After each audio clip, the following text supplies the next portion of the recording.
Life around the globe for refugees and migrants fleeing war, persecution, climate change, and economic misfortune routinely find themselves in great peril along migrant trails. Perhaps the most perilous path anywhere through the Darien Gap, a wild, lawless stretch that straddles Colombia and Panama.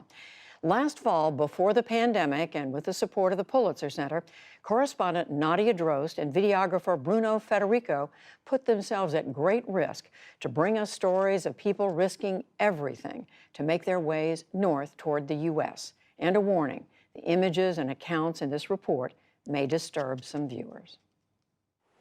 Where South America meets Central America lies one of the world's wildest jungles. It's roadless, lawless, and almost entirely uninhabited. Its name, the Darien Gap. Underneath the soaring jungle canopy, migrants from around the world risk death crossing the jungle in a desperate bid to reach the US and Canada. They have no map and no instructions on how to make it through one of the world's most dangerous migration routes. I would like to send a message to anyone who is thinking of doing this route. It's very dangerous. If I knew this, I wouldn't have done it. Many migrants spend a week or even 2 on this trail before they reach a village and safety. But these journeys started long before.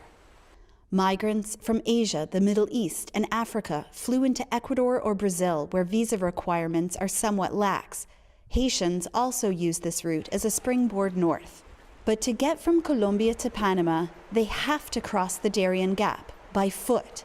It's the only missing 66-mile break in the Pan American Highway from the tip of Argentina up to Alaska. Migrants go first to the end of the road in Colombia, the port town of Necoclí, to head west along the Caribbean. The passenger manifest was global. Most had little idea of what lay ahead. They dock in Capurganá, a tourist town, now a trailhead for migrants headed into the Darien.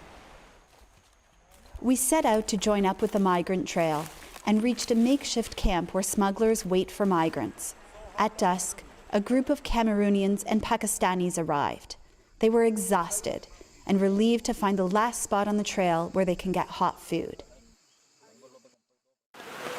Morning broke with torrential rain. The Darien is one of the wettest places on the planet. The environment could hardly be more different from the high mountains of Pakistan this group of friends call home. The Taliban targeted our family from time to time.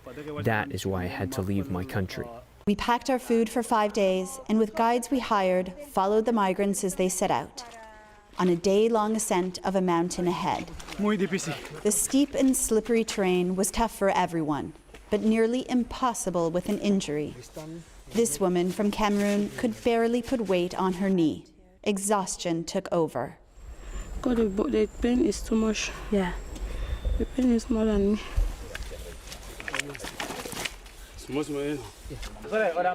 Up the mountain, the smuggler the Cameroonians and Pakistanis hired demanded payment. As we hiked, young men carrying square backpacks filled with bricks of cocaine passed us.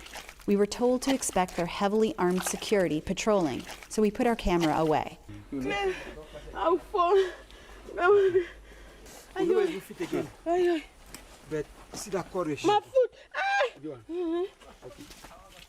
After a steep descent, the group made it to this river. They were almost out of food. Smugglers won't venture any farther into Panama, where they could face over a decade in prison if they're caught. This one, who didn't want his face shown, wished smugglers weren't prosecuted so they could help migrants safely complete their journey. I've had to see mothers who tell their children they can't go on, to give themselves up to God. For anyone who has a family or kids, that breaks your heart. Another smuggler, who can't be identified, told us he came across this migrant who had been injured and spent 2 weeks on this mountainside. He was only crawling like a child. It's common. Most people who injure themselves die because there's no help for them. From here on, migrants are on their own. The next morning, we came across George, a Cameroonian man. Injured, he had been left behind by his group. Then, forging ahead alone, he fell and dislocated his shoulder. Our guides popped it back into place. He was one of many Cameroonians on this trail who didn't want to be fully identified, fleeing a brutal conflict in his country. You know, when you're running for your safety, you don't care what is happening to you. You don't care what is in front of you. You just want to have a safe ground. Just like his group of friends had, we left him behind, hobbling onwards. The trail and riverbanks were littered with signs of desperation. Before long, a large group of Haitians and Sri Lankans appeared. Jean Delicat, a father of two. It's been 6 days that we're walking without stopping. The children cry of hunger. There's no food. There's nothing. There was nothing else for them to do but try to go ahead. These Haitians had been living legally in Brazil or Chile. Among them were 6 children and 3 pregnant women. Dusk fell, and the Haitians made camp high above the river. It was hard to find wood dry enough to make a fire, and even harder to find food to cook. The night's catch, a few fish. Lying smugglers often tell migrants they're almost to their destination, which is why many, like Delicat, had already tossed their clothing and food. The bread are finished right now. I have read nothing here. Nothing. Your Bible? My Bible. Yes, my Bible. My book. Where'd you go?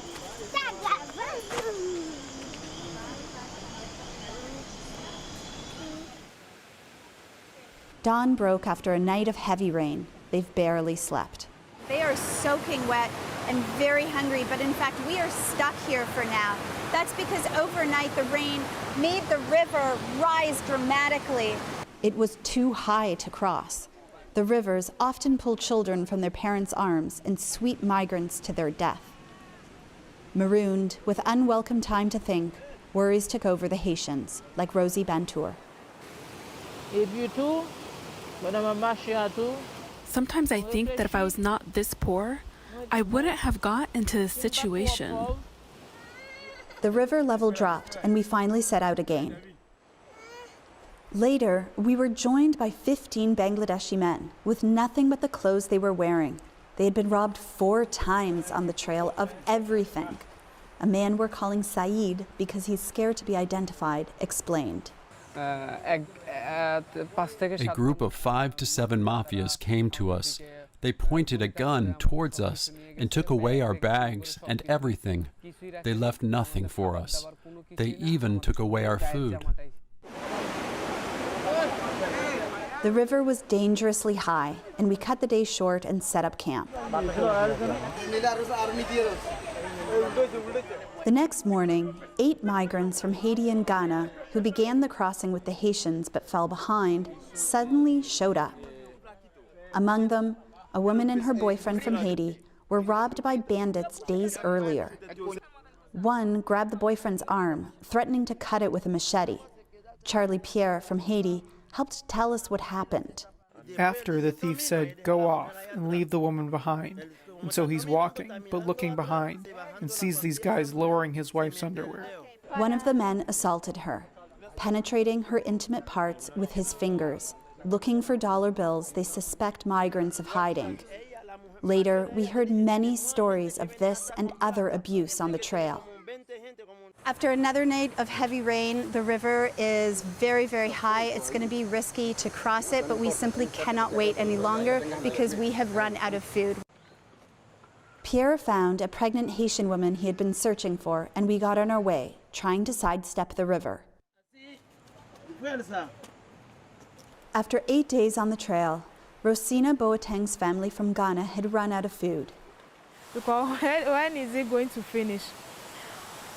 The hope, I lost hope. I even lost hope. Stomachs were empty, legs were quivering. Because the river was too high, we had to make a detour, winding up into the forest and dimming all hopes of reaching a settlement in Panama by night. The next day, minds were racing with one question. Will we make it out of here? There were foreboding reminders of those who did not. But these migrants joined the legions of survivors crossing the Darien Gap. As the river opened up, a driver and his outboard canoe appeared. We were on our way, finally, to a village.